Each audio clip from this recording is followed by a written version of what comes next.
vārds deputātam Mārtiņam Bondaram. Viņš, acīm redzot, runās par.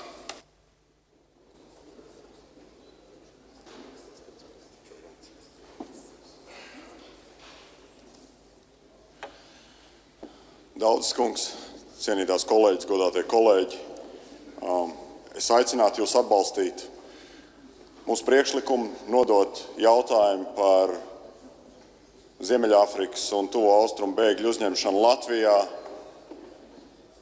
Nacionālajai drošības komisijai, jo šis ir vispirms drošības jautājums.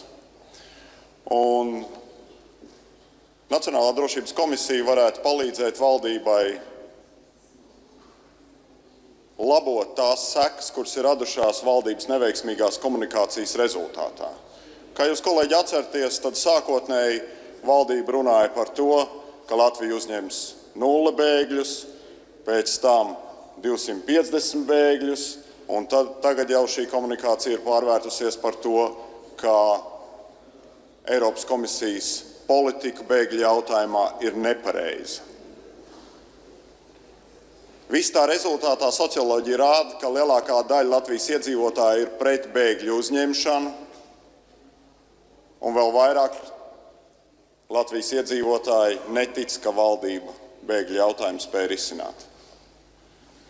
Nododot šo jautājumu Nacionālajai drošības komisijai, mēs varētu sagaidīt vismaz līdzvērtīgas atbildes, kā Nacionālā apvienība sagaidīja no Laimdotas Straujums vēl gandrīz mēnesi atpakaļ, un cerams, ka šīs atbildes būtu vēl plašākas un skaidrākas, un Nacionālās drošības komisijas vadītājai Jāboltiņas kundzei būtu iespēja skaidrot šo pozīciju tālāk sabiedrībai. Otrkārt, nododot šo jautājumu Nacionālajai drošības komisijai, tiktu radīta iespēja virzīt divas būtiskas politikas. Viena ir imigrācijas politika un viena ir integrācijas politika. Imigrācijas politika nezinu kāpēc ir iestrēgusi iekšlietu ministrijā.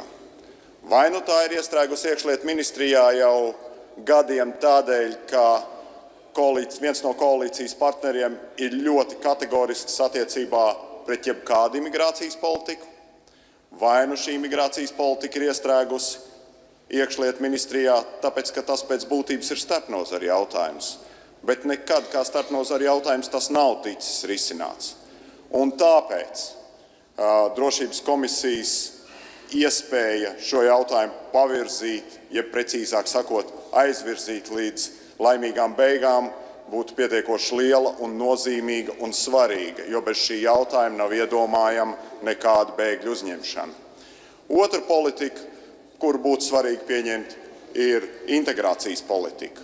Un integrācijas politika šobrīd atrodas politiķas rokās, kur no vienas puses neatbalsta 250 bēgļu uzņemšanu, bet no otras puses ļoti atzinīgas vārdus velta valdībai par 250 bēgļu uzņemšanu. Tad Nacionālā apvienība, tieciet skaidrībā ar savu ministru, lūdzu. Un visbeidzot, vai nu tas ir kara jautājumu dēļ, vai nu tas ir klimata pārmaiņu dēļ, vai nu tas ir resursu nepieejamības dēļ, kā piemēram dzeramais ūdens. Bēgļu jautājumi ar katru gadu pasaulē tikai paplašinās.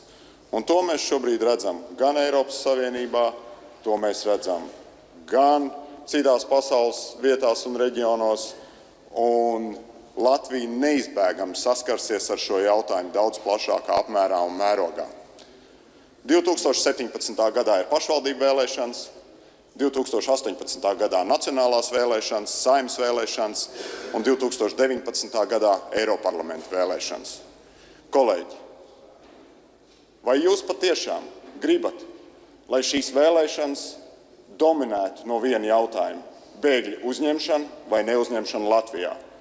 Lai tas tā nenotiktu, es aicinu jūs balsot par to, lai Nacionālā drošības komisija ir komisija, kur izskata ziņojumu no ministra kabineta un spēja leģitimizēt valdības darbu šajos jautājumos. Paldies!